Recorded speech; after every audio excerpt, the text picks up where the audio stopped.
Market ఈరోజు కొంచెం పాజిటివ్‌గా అనిపించింది. గ్లోబల్ అన్‌సర్టెనిటీస్ వల్ల. సో, ఈరోజు మార్కెట్ కొంచెం పాజిటివ్‌గా కనిపించింది. ఈరోజు మార్కెట్‌లో ఏం జరిగింది? అండ్ నెక్స్ట్ రేపు ఏం జరగబోతుంది? గ్యాస్ ప్రైసెస్ ఎలా ఉండబోతున్నాయి? క్రూడ్ ఆయిల్ ఇంపాక్ట్ ఎలా ఉంది? అనేది ఈ వీడియోలో మనం తెలుసుకుందాం. ఈ వీడియో ఎండ్ వరకు చూడండి. Hello guys, this is Nihal. Welcome to social post stock market. ఈరోజు మార్కెట్ గనక మనం చూసుకున్నట్లయితే మొత్తం కొంచెం పాజిటివ్‌గా నాకు అనిపించింది. ఈరోజు సెన్సెక్స్ గనక మనం చూసుకున్నట్లయితే 75,618 పాయింట్స్ దగ్గర ఇక్కడ క్లోజ్ అవ్వడం జరిగింది. అంటే దగ్గర దగ్గర ఒక 1000 పాయింట్స్ దగ్గర గెయిన్‌తో కొంచెం క్లోజ్ అయింది అని చెప్పుకోవచ్చు. అండ్ నెక్స్ట్ నిఫ్టీ 50 మనం చూసుకున్నట్లయితే 23,445 దగ్గర క్లోజ్ అయింది. అండ్ ఆల్మోస్ట్ ఒక 290 పాయింట్స్ దాకా గెయిన్ అనేది మనకి కనిపించింది. సో, ఇప్పుడు మనం చూసుకున్నట్లయితే మార్నింగ్ సెషన్‌లో కొంచెం కాషియస్‌గా స్టార్ట్ అయిన ఆఫ్టర్‌నూన్ సెషన్స్‌లో కొంచెం స్ట్రాంగ్ బయింగ్ వల్ల అక్కడ మనకి ర్యాలీ అనేది మనకక్కడ కనిపించడం జరిగిందనమాట. ఇది నిఫ్టీ 50 చాలామంది గతంలో ఒక ప్రిడిక్టర్స్ ఏం చేశారంటే, ఇప్పుడు నిఫ్టీ 50 ఎలాంటి సిట్యుయేషన్స్‌లోనే 24,000 దాకే ఉండిద్దని అనుకున్నారు. సో, కానీ ఇప్పుడు దాన్ని ఇంకా తగ్గారు. సో, ఎవరు కూడా అంతలా ఎక్స్‌పెక్ట్ కూడా చేయలేదు 24,000 ఇంకా పడిపోతదని. ఒక ఫ్యూ మంత్స్ గనక బ్యాక్ గనక మనం చూసుకున్నట్టే 24,000 దగ్గర స్ట్రాంగ్ సపోర్ట్ గనక మనకుంది. అది కూడా బ్రేక్ చేయడం జరిగింది. సో, ఆబ్వియస్లీ కొన్ని వార్స్ అనేది జరుగుతుంది మార్కెట్‌లో. గ్లోబల్ అన్‌సర్టెనిటీస్ వల్ల ఇరాన్ అండ్ ఇజ్రాయెల్ వార్ గాని, యూఎస్ కూడా అందులో ఇన్వాల్వ్ అవ్వడం గాని, Iran middle east countries middle east petroleum power plants పైన దానికి అటాక్ చేయడం గాని, ఇలా గ్లోబల్ అన్‌సర్టెనిటీస్ వల్ల కొంచెం మార్కెట్ అనేది కొంచెం పడిపోయింది.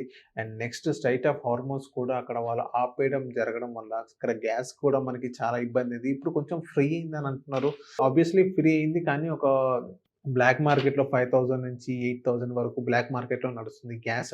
అలాంటి సిట్యుయేషన్స్ ఉన్నాయి. అండ్ నెక్స్ట్ ఇప్పుడు రెస్టారెంట్స్‌లో కూడా మన జీఎస్టీతో పాటు అక్కడ గ్యాస్ అని అక్కడ మెన్షన్ చేయడం జరుగుతుంది. గ్యాస్ బిల్ కూడా ఒక 9-10 రూపీస్ అక్కడ పెట్టడం జరుగుతుంది. ఇలాంటి అన్‌సర్టెనిటీస్ ఉన్నాయి. అలాంటి అన్‌సర్టెనిటీస్‌లో కూడా మనకి నిఫ్టీ 50 అనేది కొంచెం 290 పాయింట్స్ దగ్గర కొంచెం అక్కడ గెయిన్ గానే కనిపించింది. పర్లేదు.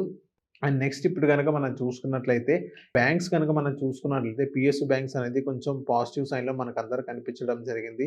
నెక్స్ట్ ఇప్పుడు యూఎస్ ఇన్ఫ్లమేషన్ డేటా గనక మనం చూసుకున్నట్టే interest rate expectations and next crude oil price అనేది కొంచెం మూవ్‌మెంట్ ఉండడం వల్ల గ్లోబల్ మార్కెట్స్‌లో కూడా వాలటాలిటీ అనేది కొంచెం ఎక్కువగా అనిపిస్తున్నాయి. ఇలా జరుగుతుందనమాట.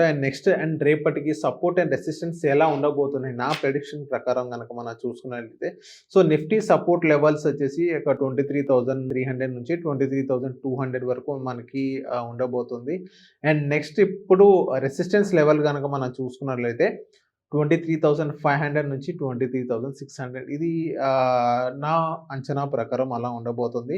అండ్ నెక్స్ట్ ఇప్పుడు ఇన్వెస్టర్స్ ఎవరైతే లాంగ్ టర్మ్ ఇన్వెస్టర్స్ ఉన్నారో, సో వాళ్ళందరూ ఇప్పటి నుంచి మీకు మనీ అనేది మంచిగా మీకు వెల్త్ అనేది జనరేట్ అవ్వాలంటే ఇప్పటి నుంచి మీరందరూ పంపింగ్ చేయాల్సి వస్తది. అదొక best investment strategy. And next ఇప్పుడు ట్రేడర్స్ ఎవరైతే ఉన్నారో, సో వాళ్ళందరూ as soon as possible short కొట్టుకోండి. షార్ట్ కొట్టుకుంటేనే కొంచెం మీకు బెనిఫిట్ ఉంటది. ఈరోజు కొంచెం స్లైట్‌గా పాజిటివ్ అయింది. కొంతమంది ఫ్లాట్ కూడా అంటున్నారు. చూద్దాం. అండ్ నెక్స్ట్ రేపటి మార్కెట్ ఎలా ఉండబోతోంది. ఈరోజు మార్కెట్ మొత్తం కొంచెం పాజిటివ్ గానే కనిపించింది. ఇది ఈరోజు ఈ మార్కెట్ అప్డేట్. సో ఈ మార్కెట్ అప్డేట్‌లో గనక మనం చూస్తున్నట్లయితే update and crude oil and gas గురించి కూడా మనం డిస్కస్ చేయడం జరిగింది. అండ్ నెక్స్ట్ కొన్ని సెక్టార్స్ గనక మనం చూసుకున్నట్లయితే కొంచెం ఐటీ సెక్టర్ కూడా కొంచెం అటు ఇటు కొంచెం ఫ్లాట్ గానే ఉంది. సో ఇప్పుడు మార్కెట్‌లో అప్స్ అండ్ డౌన్స్ అనేది మనకి ఉంటానే ఉంటది. సో మీరైతే పానిక్ అంటూ అవ్వద్దు. ఏదైనా లాస్ అయినా గానీ అది వెంటనే అది మళ్ళీ కొంచెం టైం తీసుకొని కూడా అది ప్రాఫిట్ బుకింగ్ అనేది మనం చేసుకోవచ్చు. ఇప్పుడు మార్కెట్ పడిపోతే ఇన్వెస్టర్స్‌కి ఇదొక మంచి ఆపర్చునిటీ. సో అందులో ఎక్కువ మనీ అనేది పంపింగ్ చేయడానికి. సో ఇప్పుడు డిఎస్ అనేది చాలా మంది ఇన్వెస్ట్ చేయడం జరుగుతుంది. ఎఫ్ఐఎస్ ఎంత ఫ్లో బయటికెళ్తున్నా గానీ డిఎస్ ఇంకా పంపింగ్ చేస్తున్నారు. బికాస్ వాళ్ళకి తెలుసు మన ఇండియన్ మార్కెట్ అనేది ఎలా ఉండబోతుంది. అప్పుడే వాళ్ళు మనీ అనేది అండ్ వెల్త్ అనేది అప్పుడే వాళ్ళు జనరేట్ చేసుకోగలరు. అందుకనే డిఎస్ అని వాళ్ళు ఎక్కువగా కొనడం జరుగుతుంది. ఇది ఈరోజు మార్కెట్ అప్డేట్. మీకెలా అనిపించిందో కింద కామెంట్ చేయండి. అండ్ మా ఛానల్‌ని ఫాలో అండ్ సబ్స్క్రైబ్ చేయండి.